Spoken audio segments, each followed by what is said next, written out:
আমার সাদা বিলেতি গাধাটা সেদিন আমার হাতে বানানো ইফতার খেতে খেতে এতটাই হয়রান হয়ে গিয়েছিল যে সে আর নিজের বাসায় ফিরতে পারেনি।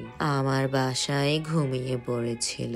ভাবলাম সকালে উঠলে হয়তো আমাদের বিয়ে বিষয়ক আলাপটা সারবে, কিন্তু সকালবেলা ঘুম ভাঙতে না ভাঙতে লাট সাহেব জিজ্ঞেস করে বসে, আচ্ছা, এখন নাস্তায় কি বানাবে? বাংলাদেশি কিছু করবে নাকি? আর আপনারা তো জানেনই আমি আবার আমার গাধাটার কোনো আবদারই ফেলতে পারি না।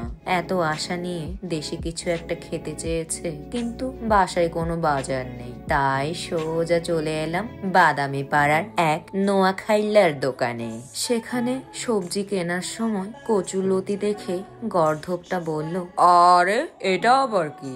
এমন অদ্ভুত সবজি তো জীবনেও দেখিনি। তুমি চেনো নাকি? ওর এই কথা শুনে ওর জন্য আমার ভীষণ মায়া হলো। আমি ওর সাথে না থাকলে ওকে এসব কে করে খাওয়াবে? আর আমার হাতের চিংড়ি দিয়ে কচুর লতি খেয়ে গাধাটা না আবার আজই আমাকে বিয়ের প্রস্তাব দিয়ে বসে। সবুজ লতি থেকে সবুজ কার, ইস, ভাবতেই ভাল লাগছে।